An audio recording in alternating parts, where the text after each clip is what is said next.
Hello and welcome to the second season of the Startup Garage podcast, hosted by Vaibhav.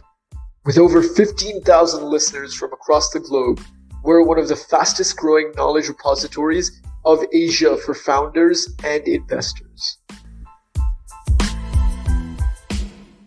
Hello, this is Vaibhav and co-hosting with me today is Ayush Sharma, my batchmate from Indian School of Business. And for the first episode, we have with us Sudhir Sitapati, the Executive Director at Hindustan Unilever. Sudhir is an IMA grad and has been with HUL for close to 22 years. He's the author of The CEO Factory, which talks about how HUL has been nurturing and building CEOs for India. So Sudhir, welcome again to the Startup Garage podcast. It's an honor to have you here. We have recently read about your new book, The CEO Factory, your first book that you've written, and it's been named so because HUL has generated more than 400 CEOs, and this is only Hindustan Unilever, not all of Unilever. And this is so much more bigger than the PayPal mafia and a lot of other B schools for that matter. So. How do you feel about it?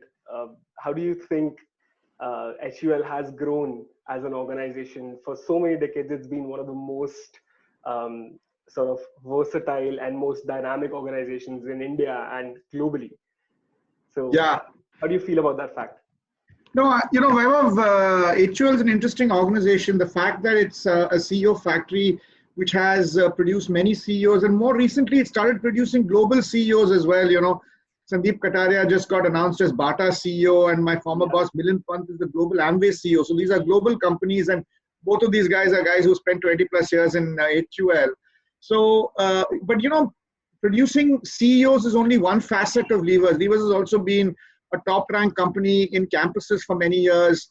It's been one of the most admired company in corporate circles. But the really interesting thing about HUL is it's been a wildly successful company for a very long period of time. And, we tend to look at success from a relatively short lens. Media and interest is, really what, the company that has done well last year or last quarter. But if you look at HUL over a 60-year period, right from 1956 to 2020, you'll see that, the profits of HUL have compounded at a rate of about 15% for 65 years. Now, there are very few companies in the world that have done that kind of compounding of profits. I mean, lots of companies have grown much, much faster in shorter periods of time. But for such a long period to compound earnings growth has been a very unique feature of HUL. So in that sense, it's a really interesting company to study. I'm part of it. Ayush is part of it. We're different generations in HUL. But I think the question that this book seeks to answer is, what makes a company successful for a very, very long period of time? That's a very interesting outlook, Sudhir. In fact, I come from an army background, and I've always wondered, in army, right, you have these regimental histories that kind of keep the morale of the troops high and carry on the legacy of the organization. And the CEO Factory kind of, for at least people who are in HUL, have a similar bent of mind when they're reading this book. So how did you really go about, what was your experience researching for this book? And, could you talk something on that? Yeah, no, thanks, Ayush. I think it's an interesting question. You see, the spark of the idea for this book came when maybe 2 years ago, when our former chairman, Harish Manwani, was retiring from the company. He gave a speech where he spoke about what's special about HUL. And at that time I said, there's a book waiting to be written on what's special about HUL, because it is a unique and special company, not just in the Indian but global context. But I forgot about it, and I socially met my publisher, Chiki Sarkar, who owns Juggernaut, about a year and a half ago. And she said, on her dining table at home, her father is Avik Sarkar, who's the owner and editor of Telegraph for a long time. She said, the question used to come, why does HUL produce so many good CEOs? She said, why didn't you write a book on it? And I said, look, yeah, it's a good book waiting to be written, but I'm not sure I'm the right guy to write it. I'm really busy, etc., etc. And then, I saw an annual report of HUL from 1956, and I calculated the profit of HUL from 1956 to 2020, and it showed like 15% compounding. And I said, this is a really phenomenal piece of data. And I wrote to Chiki saying, hey, do you mind if I write a book? She said, yeah, sure, take a year. And I said, year is just too long a period of time. Things don't happen in a year. So in July, I was taking 2 weeks off, and I said, look, if I can spend a day writing a chapter, let me see where it takes me. And so I just wrote stream of consciousness, 1 chapter a day for about 10 days, had 10 chapters. Then I felt that needed a lot of the points that I was making from my own experience needed some external buttressing. So then I started going to people, a lot of people, people who joined the company in the 1940s, all the way to young guys. I mean, probably not Ayush's generation, but, a generation older than him. I started speaking to a lot of people, but then I already had the structure in place. I had the skeleton in place, and I was only using their anecdotes to fill in the blanks. And that's really how, in a really short period of time, I started writing the book in July. By October, I had submitted the manuscript, and we, in fact, released the book. In fact, now that you're saying, we released it exactly on this day, December 18th, is when we released the book last year. So it's exactly a year since we launched this book, to the day. And that's really the story of how I went about it. What an interesting, year it has been for you as an author, right? One more thing, one thing that I really like from the book is where you mentioned, right, before you figure out what you want to say and how you want to say it, you have to be crystal clear on who you are. That's right. Now, it's a very interesting and a very powerful statement, but how do people really go about figuring who they really are, right? What has it been for you? I mean, I think to figure out who you are needs a very high degree of, firstly, integrity. You got to be honest with yourself, because the fact is there are many things about yourself that we may not like and we may be hiding from ourselves. So I think the very first thing in figuring out who you are, and whether it's a brand or whether it's a person, you got to look at it with very, very honest eyes. And I think the second thing to figure out who you are is you got to have a pretty wide interest area. You got to look at the world in totality. If you're only lost in your own small world, it's hard to figure out who you are. So I would say kind of brutal honesty and a wide worldview are both required in figuring out who you are. And what kind of answers, people you probably know would have after this soul searching about who they really are? For example, if I'm trying to figure out who I am, for example, I'm really passionate about, let's say, the startup community and things like that. So is that the kind of direction you wanted people to think in, that, what are some of those passions and what are you really, what is your purpose? Or did you have a different spin on it? No, I mean, listen, let me answer this firstly with respect to myself and then with respect to the book as well, because I think it may help in both cases. I think one of the techniques that I use when people ask me, how do I delve deep into myself? I think you got to ask yourself the first question: what do people who don't like you say about you behind your back? I mean, you got to ask that first question. That often reveals a lot of stuff about you. And then you've also got to ask yourself that, people who like you, what are the kind of things that they would say about you to you? And I think if you get these two questions in place, I think you'll discover a lot about yourself. You see, in the case of the CEO Factory book, and let me because we're talking about the book, let me talk about who I wanted this book to be. I wanted this book to be exactly what you guys are actually. I wanted it to be a 25-year-old, somewhere in between a 20 and 25-year-old who's at a crossroads at an early part of their career and deciding what to do. And I wanted them to be inspired by an institution that has lasted for a long time. So this has been my razor focus in the case of who this book is. So if you see the language of the book, it's relatively simple language.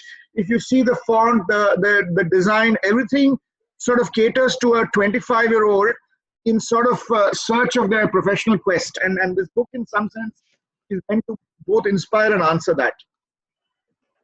That's a really interesting take on the whole institution that has been built for so many decades, and you have sort of taken all that inspiration, distilled it into this book for people like us, who are just starting off on our careers. So Sudhir, within the book, you've talked a lot about your initial phase at HUL as well.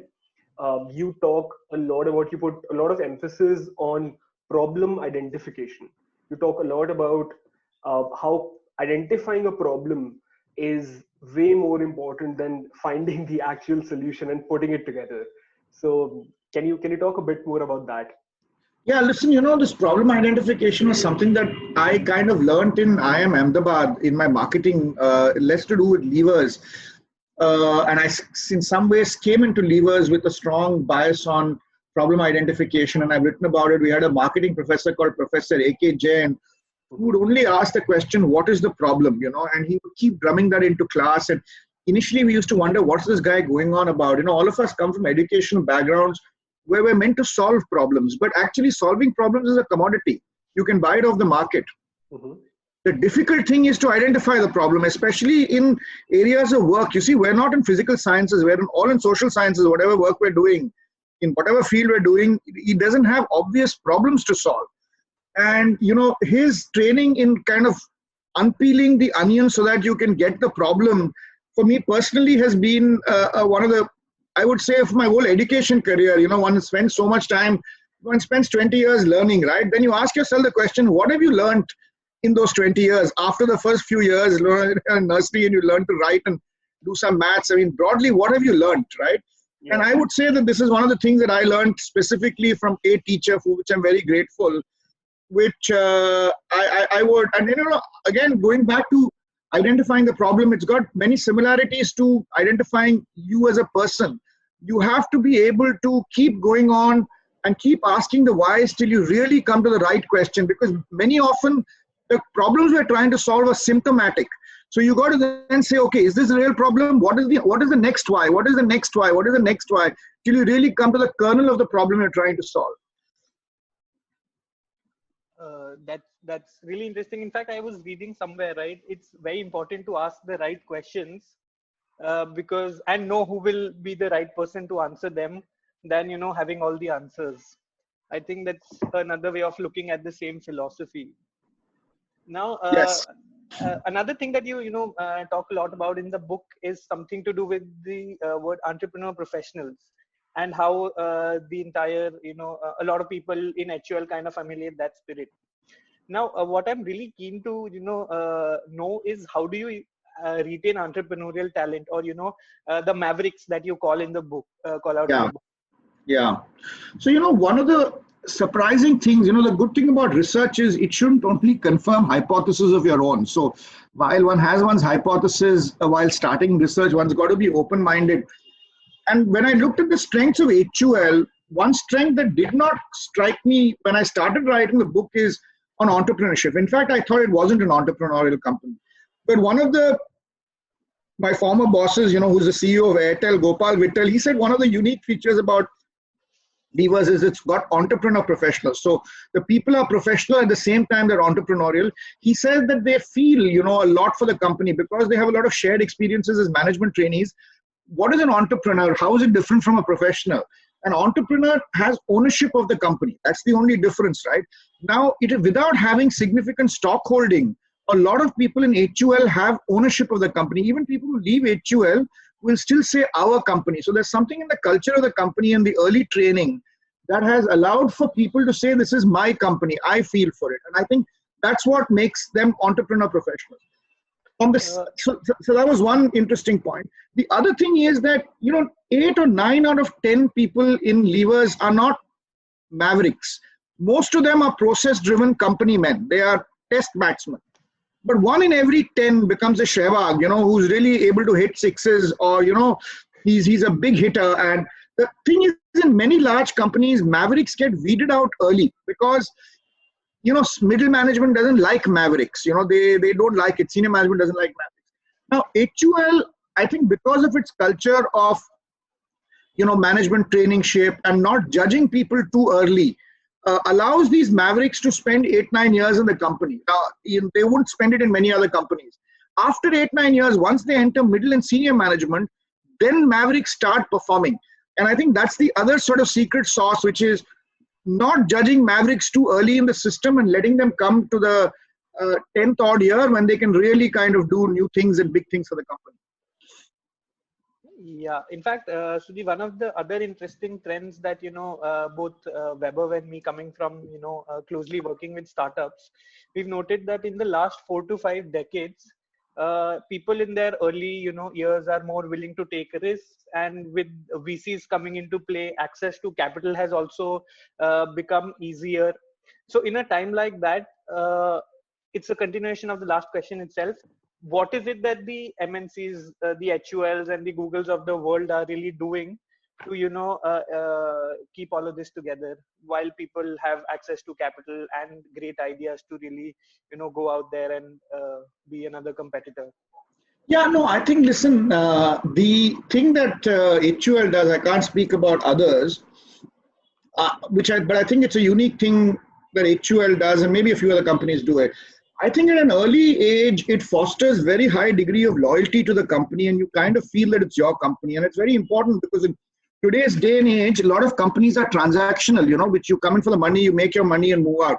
Now, HUL, if you speak to anybody who spent time in HUL, they don't find the company transactional in that sense. They find it emotional, just like our advertising. So what allows, so firstly, not everybody is geared to be in the startup world. Lots of people are built to be sort of professionals. But what encourages even that 10 to 15% of entrepreneurs to continue into HUL is a deep-seated feeling for the company. So I think in today's world, a lot of startups need to think, because, the startups offer excitement, they offer monetary rewards, but one of the things startups have to consider as they become bigger is how do you get loyalty? Because if you don't have people staying with you for a long period of time, then it's difficult to create value after the initial value, right? A lot of startups create value because they're in the right place, right time, they create massive initial value. But how do you sustain that over a long period of time? It needs loyalty. And I guess some of these great companies, not just Kivas, but the great companies of the world and the great big companies of the world, which aren't going anywhere in a hurry, they do foster a strong sense of feeling. I mean, yeah. So, Sudhir, during these years, you help and build and nurture these talented pool of people, and you also sort of make them feel like this is their company and they are responsible for whatever piece of ownership that they have within the company, which also I think develops a sense of accountability within that person. So how important it is, do you think, that accountability is? So sticking your head out even when the plan fails, taking ownership of all the failures, do you think that essentially really helps shape up these people apart from taking that ownership? No, I'll tell you, the thing about accountability and ownership is there in levers. A lot of it comes a little later on. What happens in the early part of the career is we give people relatively tough experiences. And surprisingly, that is what keeps the loyalty, at least of the people who stay behind. So most people have tough early year experiences. We actually, we do hold them accountable in a sense, but the accountability comes a lot later. But what happens in the early age is you are shaped by a similar tough experience in a country like India. So your perspective on India is unique compared to a lot of your other peer group, and you share it with the other guys in your cohort. I think that is the first step of loyalty, and that kind of makes people feel that I want this company to win. And there is this strong feeling that a lot of people have in this company saying, I want it to win, especially if you spent your early years in the market trying to win in the market, you spend your life saying, no, I want this place to win. And I think then as you grow older and get more and more responsible, I guess, accountability comes in. Actually, in early years, we're quite forgiving of errors in levers. I don't know of too many people who have lost their jobs in the first 8-9 years because of lack of performance. We generally kind of let people go at least for 7-8 years because we recognize that just as like in education, even in the working world, different people need different amounts of time to settle it. But after a period of time, which is 9 or 10 years in the company, then the company, is pretty tough on accountability. That makes a lot of sense. And also, during that period, you've talked about this in the book as well, and a lot of other interviews that you've given. You talk extensively about the HR processes and the training that these people get during these formative years, if I can call them. So we want to talk a little bit more about the training particularly and the HR processes, and how do they sort of help build loyalty as well as help sustain these talented people. Well, HR is an unsung part of a company like HUL, and I think one of the, we've had a strong HR for many years, and one of the things about culture is it's self-perpetuating. If someone does a good job in the beginning, it's much easier to stay in motion and to continue the good job, and HR is one of those things. And for example, HUL has a management training stint, which Ayush is going through right now, though I'm sure this year it will be very different from what others have gone through, which insists on spending the first year very close to where the rubber meets the road. And these are very structured stints with strong learning objectives. And, they're usually in the market, in the factory, in the field, where you get a lot of experience. And at the end of 1 year, you get a formal confirmation interview.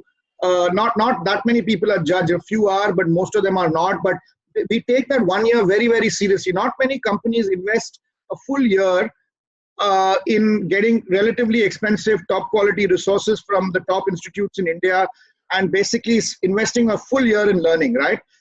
And even after that, I would say the HUL system has very good mechanisms for training and career development. For example, it's not easy to fire anyone in the company. You need to have at least consensus among a few people to fire someone. So, it prevents somebody not liking someone else and, firing them. Each of us have got training objectives, and each of us as senior management are evaluated on what the team thinks of us. So I think there are a series of processes that have been put in place over the years. But I think more importantly, the HR system in HUL, for historic reasons, and Ayush spoke about the army. I mean, some of these cultures are just perpetuated like that, takes HR extremely seriously, and it has serious teeth in the company. I know many companies where HR may not have that kind of teeth. They're involved in REM and side functions, and really the line functions are doing the HR. In HUL, in any case, HR is a very strong and powerful function. Indeed. In fact, I am very given I've spent a significant year of my childhood in the armed forces. I see the similar sense of camaraderie also, the 7-8 months that I've spent in the organization. So it's really, heartwarming in that regard. But like you talked about the culture, and right, everybody says how important culture is. So much so, that people have gone to make statements like culture eats strategy for breakfast. Right. So what would your advice be to some of the people who are joining new corporates or want to, start their own businesses with regards to starting to think about culture? Well, culture is, culture is self-perpetuating. So the person so in that sense, HUL is lucky. I mean, we have to perpetuate a culture that has been set up before us. I would, recommend that people who join first jobs join places which have a reputation for a strong culture and for a kind of culture that appeals to you. And I would recommend to people who are in startups to set up and think deeply about culture, because once you set it up, it's like a brand. Once you create the culture, it is impossible to change it.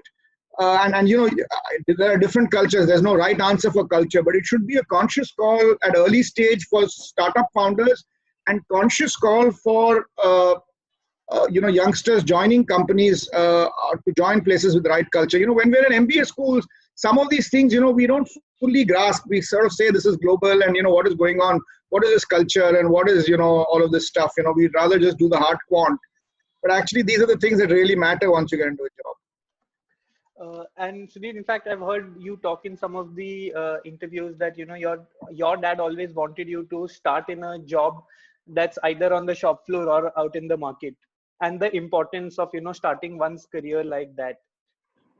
What is your take on how some of these jobs are panning out in current times, or in fact how a lot of other industries that have really come up that don't really require people where rubber meets the road?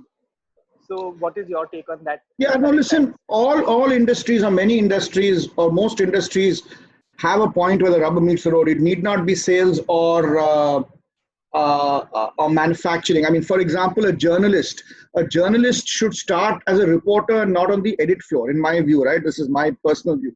I mean, Ayush, you were talking about the army. You cannot start off in the army as a staff function.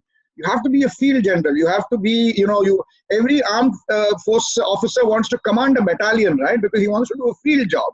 He may do a few years in Delhi or in head office doing a staff function, but your early years have to be in a field function. And every job has a field function. It's not that sales and manufacturing is there in the corporate world, but a coder is a field function. A reporter is a field function. If you're an HR person, then being HR in the factory is a field function. So I would say that every job has a field function. A field function is not necessary when you're on the field. You have to be at the point where value is really created for your organization and not advise those people who are creating value. So every company has some point where value is getting created, right? You got to be at that point. And I would call that as in today's world, because it's not quite as simple as sales and manufacturing, I grant it. But every function has, some point where the money is coming in, some point where the product is being developed. You got to do that. You got to get your hands dirty on that value creation and not be in an advisory role. This is my view. It may not be the right view, by the way, Ayush, but this is my dad's view. Was based on sales and manufacturing. I would modify it for the current generation, saying be where value is getting created at least the first 5-10 years of your life. So, Sudhir, also throughout these years, especially for a generalist, and this cuts across functions as well, across industries, decision making is a very, very important skill for a manager till the point he or she they become a CEO. And decision making, essentially, you say that it's best when it's a combination of intuition and rationality. Yeah. And this, I ask this question to a lot of senior people, and I get really interesting answers. So I want to ask this to you as well. What, according to you, and you might have made a lot of big decisions, some might have failed miserably, some might have been huge successes. What is your typical take on whenever you're faced with making a tough decision? How do you proceed with it? How do you think? What do you think about more? Do you think more about the problem? Do you think more about the solution, its consequences? What goes on inside your mind? So let me answer this in 3 different ways, right? I think and I've given a quote in the book, which is, about the Persians and how they used to make decisions, which was when faced with a decision, they would first take the decision when they were sober, and then they would get drunk, and the same decision would be posed. And if the answer was the same, only then they take the decision. Now that's a witty story, but the truth is that firstly, you got to take a rational decision. And your rational decision, when you have a decision, you always have to have options, right? There is no decision in the absence of options, and you got to enumerate the options, which are pretty much mutually exclusive and collectively exhaustive set of options. You then got to have criterion before you take the decision, and you shouldn't confuse the 2 issues, right? Before you take, don't leave the emotions out. What are the options you have? What are the criterion to evaluate those options? Calmly evaluate those options and arrive at the decision. Then keep aside the decision for a day or 2, which is what the Persians would do. And then ask yourself in the pit of your stomach, do you feel it's the right decision? If both these go together, take the decision. The other thing about decision is don't get anxious about wanting to take the right decision all the time. Great decision makers take decisions which are right 7 out of 10 times. And you should therefore have the confidence when some things go wrong. And I've noticed a lot of things. One quality I've noticed in bad decision makers is when things go wrong, they really, it really stresses them. They blame somebody else, they blame themselves. But taking wrong decisions, 3 out of those 10 decisions is part of taking the right decision. And once you start doing this process and have the confidence to take wrong decisions on your chin, you'll start seeing that this ratio of 7 out of 10 comes. And 7 out of 10 is a great ratio. Wherever you are in doing whatever you are in the world, if you get 7 out of 10 decisions right, you're broadly in a really good place. And do you think specific knowledge of the domain is so? Sometimes the problem is specific to a particular domain.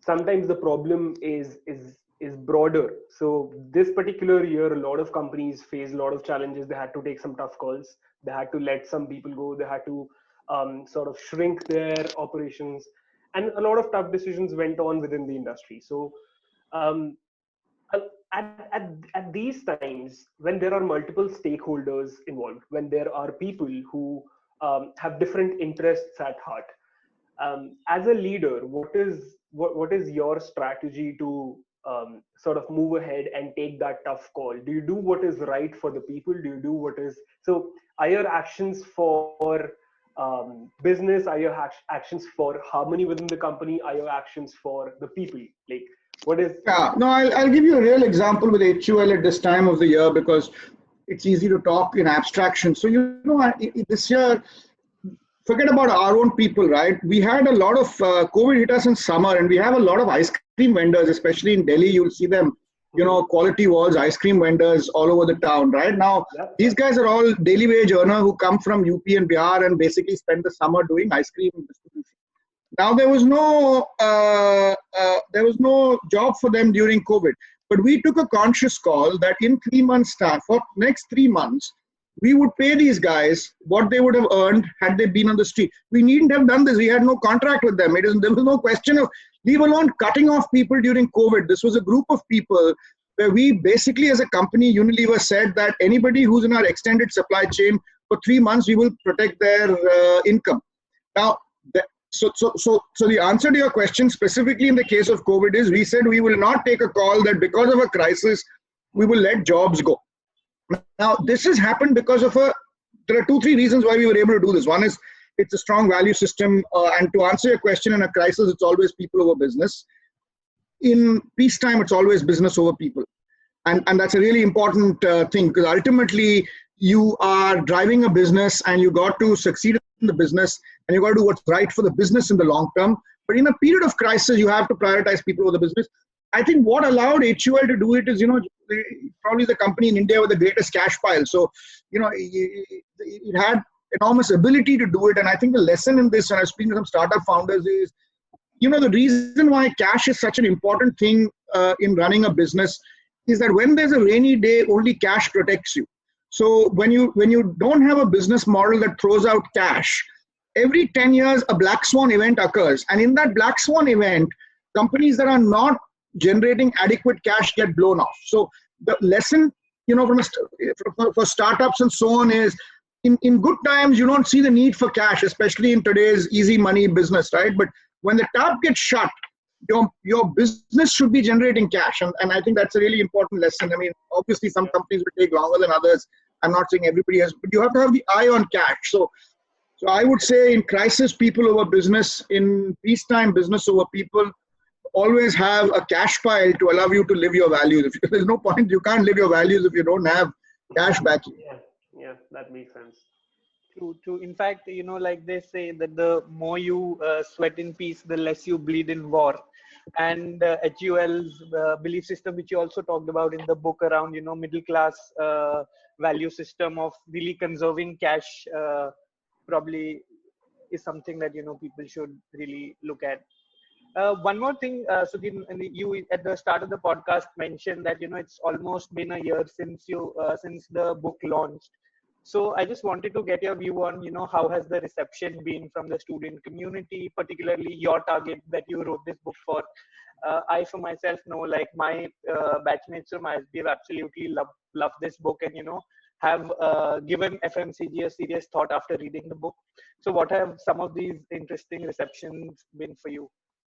No, I have had, Ayush, it has surprised me the kind of response the book has had. I thought originally, it happens to brands, you have a target in mind. I had 25-year-olds and what you're talking about ISB was very much my target. And definitely a lot of people have written to me on LinkedIn, and have started looking at FMCG differently. I mean, Unilever does have a good reputation in any case, but certainly they're looking at it differently. I think the other thing that has happened is that people across different functions, the number of guys from finance, insurance, private equity, the tech world who have read the book and found some kind of application to their business has also surprised me. So the number of, so many tech companies call me to come and speak to their teams and so on and so forth. And I say, look, this is a book on CPG. They say, no, these principles are valid everywhere because every company has a marketing department. Every company has a sales department. every company has costs, every company has HR. So, the learnings are there for everyone. But the letter that touched me the most was, I think, from a gentleman who was 85 years old, who had retired from Levers, and he wrote me a long letter saying that, when we grew up, for us, HUL was, what we really cared and valued about HUL were the values and integrity, and the fact that you've given so much pride of place to it, and the company still seems to live up to those values, feels that I have, my life has been well spent. An old man saying this to you, who had spent 35, 40 years in Levers, saying that his life has been well spent. I guess that was the compliment that, I think that made me the happiest was that. That's really sweet. Sudhir, if not HUL, where would have you been? Would you have been a full-time author? I'll tell you, when I was, I wanted to be an economist firstly when I was in college and in IIM and so on. Then, I was very keen at that time. There was a lot of craze for management consulting. So I would have, had it not been my dad, I would have been in management consulting. But I'm really glad, because my father, he never ever told me to do or not to do anything. He was very relaxed. I never did tuitions all my life. I wasn't a great student through a lot of my years in school, and my mother was very worried. What's happening to this guy? I was not interested in studies for a long period. My dad didn't care. I mean, in fact, he'd get angry with me if the day before the exam I was studying and not going down. He'd say, you go down, stop studying, go down, doesn't matter, you fail the exam or not. But the only time that he really, really sort of put his foot down is he said, you can't do a staff function to start with. You do it later. You have to do a line function. I don't care what it is. I mean, he was a fan of HUL. A lot of people of his generation were fans of HUL. So had it not been for him, I think I would have had a very, very different career. So thanks a lot for taking out the time today. Great, Vaibhav. Great, Ayush. Great questions. Really enjoyed talking to you guys here.